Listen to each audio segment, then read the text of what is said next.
Good morning, Casey. This is Casey Peeler, and I'm so glad you're with us. You're in North Carolina, right? Yes, ma'am. So we're going to get a little southern. You're certainly not going to have a Midwest accent that apparently I have. So, Casey is a teacher, a writer, a writing accountability coach, a screenwriter. We got so much to talk about. A published author. Um, she can probably tell us best her bio. So I'm going to let you sort of tell us who you are. But thanks for coming on today and tell us a little bit about you in North Carolina. Well, thanks for having me. I am actually a special education teacher by day, and I have been a writer for over 7 years. I've self-published 10 novels. I'm represented by SBR Media as my literary agent, and I work with another friend to screenwrite under our screenwriting name is called OC May Screenwriters, and we currently were semifinalists this past year.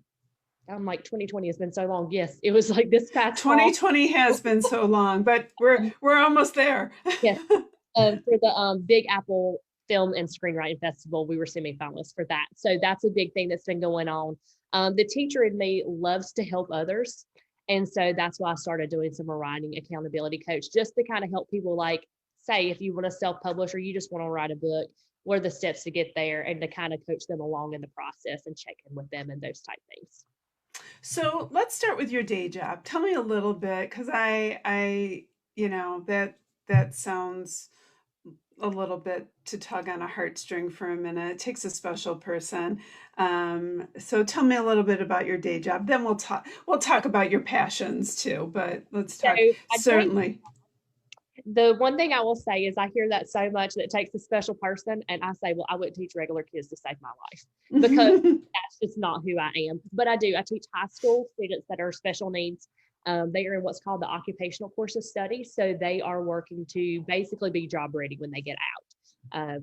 They are absolutely precious most of the time, but we all have our days, good days and bad. But I've been doing that for 17 years. And every time I think I'm about to walk away from that and go straight to books all the time, something always pulls me back in. So I know there's a reason why I'm there. And it does kind of roll into books when I talk about that, because I am a very Southern person, very much write Southern fiction. And I write mostly on the young adult side. And I use a lot of the experiences that I see with my kids that they're struggling with within my stories. Mhm. But time and time again, I keep getting emails from whether it be the actual student or the young adult, or it might be their parent reaching out and saying, my child does not like to read, but they will read your book. Or I had a girl who was dyslexic, who was, I believe, a senior in high school. This has been several years ago. And she had never read a book start to finish until mine. And I said, so then there's a reason why both those two things kind of intertwine. So over and over and over, I see that one little piece of consistency there. I want to go back because I want to dive into what you do write about and the genre because I like to say that I for sure take time to do research about who I'm going to talk to. And you have written a lot of books and talk about the genre and the books that you write about because you use where you come from and who your characters are. I got that message loud and clear right away. I'll say that it's really special to before I met you just online to sort of say, oh, I get a sense of who this author is and where she's coming from based on what you write about. So tell everyone a little bit. So I like to use the tagline of Sweet Southern Reads is what I use. And for me, it took a long time of me getting down to really niche down of like who I am and where I stand for, because like I'm not Hallmark, but I'm definitely not way like on this other side of things either. And so, I'm one of those that, it might have a little bit of bad language in there every now and then, but the wholesome and the goodness morals and all those types of things shine through. Like it just kind of depends on the situation. Like, my mom likes to talk about my first series, which is probably my not as clean, and by clean I don't mean romance, I mean more on like language. I said, but mom, when you're in college, you didn't do things your parents liked. And so it's Well, I written. think it's authentic, the authentic voice that you give Yeah, to the but character. it took me a long time. They finally came up with a category called clean and wholesome romance on Amazon. And I was like, hallelujah, praise Jesus. Because that's where I fit. Not that I'm 100% in that part, Hmm. but that's who I am. Like, I'm never going to be one of these, but my characters they're all Southern. They're all very, very strong females. That's Yeah. one you'll see in there. Like, that girl she might not be strong to start with, or there might be something you go, I don't know, but by the end she is strong. And I think that's good for girls to see when they read, that it's not all about, like, a lot of times in romance you see a lot more about the male characters, especially like on covers and things like that. And on my covers, I try to either do an image that represents the story, or it will be the couple together, or just the girl. It will never just be the boy.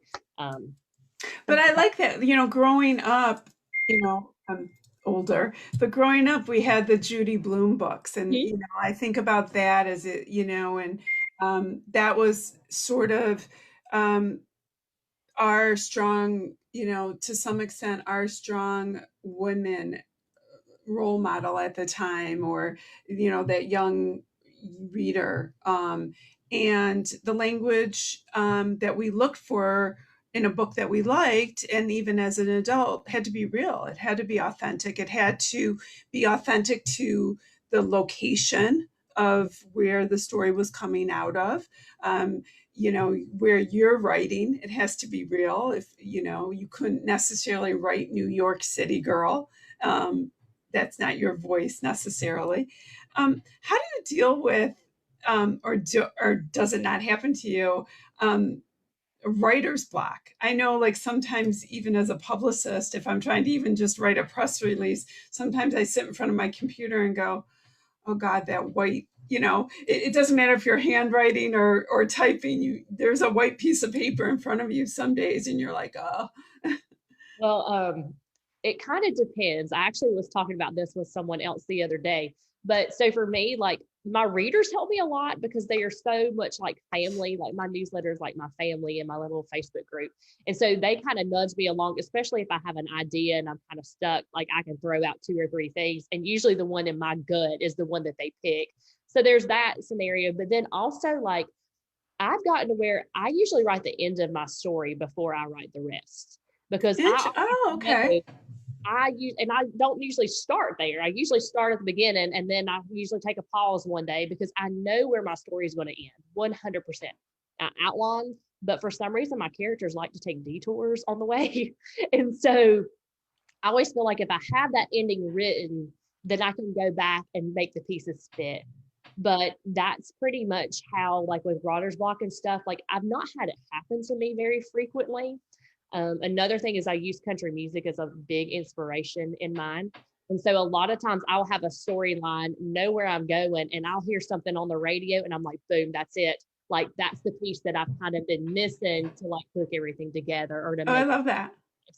So, And music is such a inspiration. To I agree. You can put on music, and music can really give you that sort of go. That inspiration. Um, who are some of your go-to country music inspirations? oh God. So I love Luke Bryan 100%. He's like, that's probably one of them. But then it's also like, I like very new country, like that is Mhm. not on the charts yet. So a lot of times I will find like little things like that. Devin Dawson's one that usually does. And then I'm definitely a Carrie Underwood, Miranda Lambert kind of girl. So, and it's kind of strange because usually I'll hear a song and I'm like, while I'm writing, I can like listen to that song on repeat for hours or make a playlist. And I do that with my books. Oh, I love that. Playlist with them, and then I put them, they're on my website as well. Um, and then they're in the back of the book so that, like, when someone reads it, like, they say, oh yeah, I could see how this kind of goes, like, and I put them in order of like how they should flow. So Do you get inspiration for characters that way, or do your characters come from people or? it kind of depends. So my first, like, I was not your average writer. Like, I don't know if I said that earlier or not, but I did not enjoy reading and writing as a teenager, as a kid. Like, I made great grades, did what I had to do, but I did not find that one book that just sucked me in. And so Hmm. eventually that did happen. And so when I first started to write, I honestly didn't know how to write a book. Like, how do you even do that? And so I thought about the first or the most exciting time in my life, which was college. I thought about my friends. And so a lot of my characters are based off of my friends in college. We would talk in a Oh, group about different things, but over time, that's kind of changed, depending on what the scenario is. I actually started reading and writing more when my little girl was born because you can't watch TV, you can't do what you used to do, but you can right. you are and you can write wherever you are. And so that's kind of that happened. And she's almost 13. So now she actually does a lot of character development with me, like because I've written so many books. And now I'll be like, all right, Car, it's a male. How old is he? And she'll give me a number and I'll say, what does he look like? What kind of clothes does he wear? And so we do that together now. So it's a lot of fun on that Now, aspect. does she read your books or is she a critic to your books? She is a lot like Like all 13-year-olds are. well, she has not actually read any of mine yet. She is one that, she has not found that book, but now she is super proud of her mama. She will tell her friends and she will tell everyone else. But she is just now, like I said, she'll be 13 in a couple of months. So she's just now getting to that preteen age where they would even be appropriate for her to even read. So Right. Where do people find your books? I want and what is what do you recommend as the best age to start in uh, your by eighth grade, almost every one of my books. The only one that I say is I'm a little leery is just the Full Circle series, just because it deals with that time in college and they're just not quite ready for that yet. Mhm. But all my other ones, there are two novels that are adult based, but honestly, anyone could read them because of the cleanliness and how they are written on the inside. But books can be found. You can get signed paperbacks from myself if you go to my website, and my website is authorcaseypeeler.com, and you can buy them in the shop there. You can also go there and you can find the retailers that you want. Like, so if you read Kindle or iBook or Nook, any of those, I'm wide, so you can find me on all retailers, as well as order paperbacks directly from, they're all out wide as well. I know you can get them from Amazon pretty quick, but then they have them at Books a Million and stuff online. Wonderful. So that's author Casey, Casey, Peeler, Peeler.com. I'm going to make sure I put that on my link so people can really, go and enjoy. This is the perfect sort of weekend to grab books. And for sure, what's happening with the screenwriting? Are we going to see something soon? Well, we have actually enlisted in several competitions, so we should be hearing back from Atlanta in the next couple months, as well as a few others. So we have taken Tutus and Cowboy Boots, which, if you are a reader, book one in that series is free. Just in case you're wanting to try one of my books, Okay. that would be a good one to do. Um, so that is a full length feature, and so we have put it in, like I said, several competitions. We were semi-finalists in the one. And Nashville Film Festival was in the top 12%. So we know we're on the right path. It's just, Sounds like and it's fun. And then we've taken Lionize and made a pilot series out of it, which is a football romance, but it's so much more than that. About life is just not, it's way bigger than a game. And then the other one would be the Full Circle series. We retitled it as Finding Charlie because that's the bigger theme throughout all of it. And so that one will be a pilot as well. So for a TV series.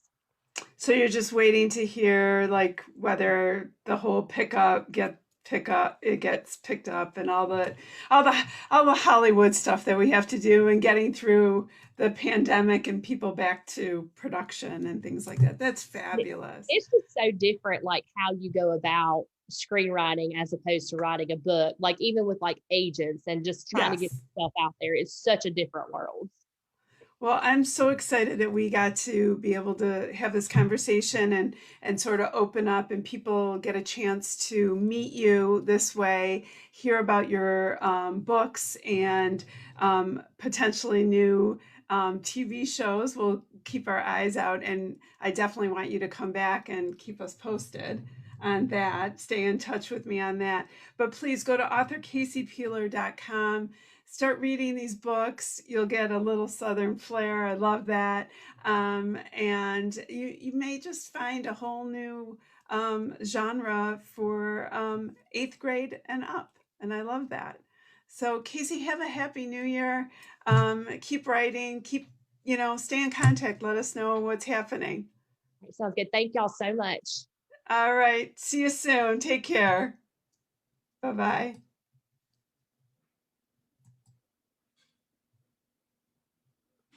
Thank you. Oh, you're so welcome. All right. Talk to you soon. All Bye right. Have a good bye. Bye.